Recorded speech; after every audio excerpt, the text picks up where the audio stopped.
Listen, I think it's just a regular move towards unity. I mean, you have a campaign that's transitioning, and we're going from candidate to presumptive nominee to actual nominee, and I think there's a great evolution in that. I joked last time I sat with you, I was in politics for 2 weeks. Now it's been about 5.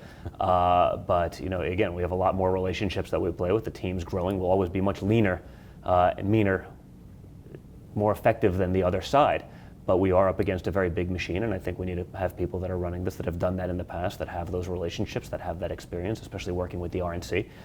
So we had a great relationship with Corey. He's been a really good friend. We've learned a lot from him. We've had an incredible run. What he's done and did, historic. I mean, you've seen that. I mean, to not only win the nomination, but to do it at a level where you have the greatest voter turnout in GOP history. I mean, that's pretty unprecedented. It's pretty special. But there is a time where we have to move on, that we have to adapt to the general, and I think that time is now before the convention. It makes perfect sense. So just make sure I understood what you said. You're switching to giving more authority to Paul Manafort, a guy who has been through this before, because you're saying this phase requires someone maybe with more relationships and presidential campaign experience? I think without question. I mean, I don't think anyone's going to fault you for doing that. I mean, that makes sense. I mean, that's largely happened already, right? So that, this story isn't necessarily news. Paul's taken over since April, where he's doing that. But again, when you have a team that's running lean and mean, and they're historically used to reporting to one person, it's making that transition is not always the easiest. So I think this sets a precedent and shows that, hey, we're actually doing that. We are making that shift, and we are doing this because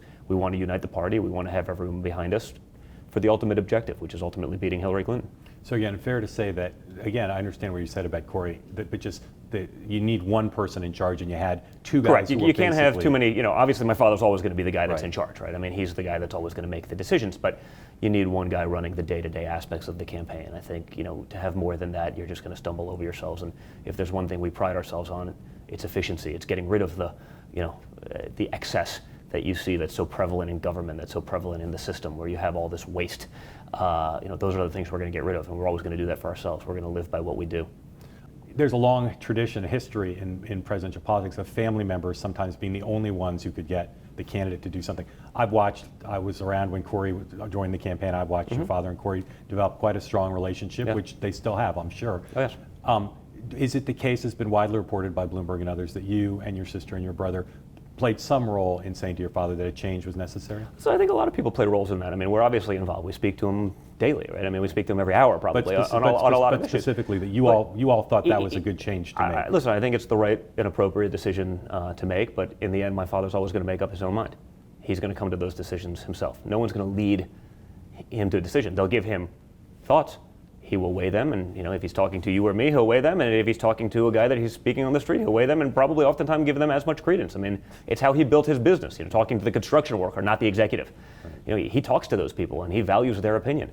That certainly resonates, but were we involved in talking about this with him? Sure, but he's always going to come up with his own mind, and again, I think we left it in a good way with Corey. We have a great relationship with Corey. He's done something that's incredible, and I wish all separations of this nature went that well. But you just put the finer point on, because again, it's being widely reported. You can say you don't want to comment. You three were universal. We're obviously involved. We're involved in a lot of these universal things. in recommending it to him. And again, what we've been told is you three you weren't out to get Corey, but your judgment was that a change was required, and you made the recommendation to him. Then that's what made him decide you need to. I think it's fair, but I think in many respects he was coming to that on his own, and we were there to help augment that and really think it through with him. Right. Okay. You're taking away a guy who was a pretty big force in the campaign since its inception. Mm-hmm. Are you at all concerned that Corey's departure leaves a hole that may not be able to be filled right away? No, listen, I think between the interest of the people that have reached out to us on a daily basis about coming on and augmenting and supplementing the existing team, I think we're going to be great. I think we're going to be in a really good spot. I think we're going to have continue a great campaign, and I don't think that's going to be an issue at all. It's been widely reported that there was dissension between Corey and Paul Manafort. I mean, it's not hard reporting to get, and yet spokespeople have denied it for weeks. As recently as this weekend, people denied it. Doesn't that make people cynical? Something that's obviously true. It may be inside baseball, but it's obviously true. I think it's certainly inside baseball. I mean, listen, how they get along, and if someone comes in to take over a role, obviously there's going to be issues with that. I mean, that's called life. Yeah. Mark, that happens every day. That doesn't just happen on a political drill. That happens at your job when someone comes in or someone leaves or whatever it may be. I mean, I think that's day-to-day stuff, and I think that's going to happen. I mean, frankly, if it didn't happen and that wasn't out there, that would be totally abnormal.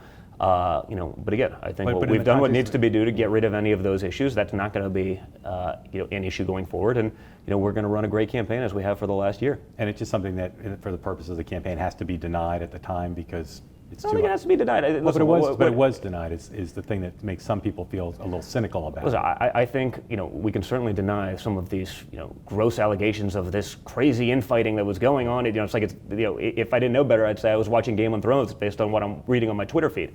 That's not actually happening. If everyone's thrilled, about changes like that, no, not everyone's going to be thrilled about those things. I mean, that's just human nature. But again, there's the difference between what is actual versus what's being reported and the story. Listen, it's hard to fill a 24-hour news cycle, Mark. I get it. It's not easy. Okay, as exciting as this stuff can be for me, living it day to day, moment by moment, it's not that exciting to average people. So you got to embellish. You got to create the storyline a little bit. I get that. I've seen it going on with the media since we got into this thing.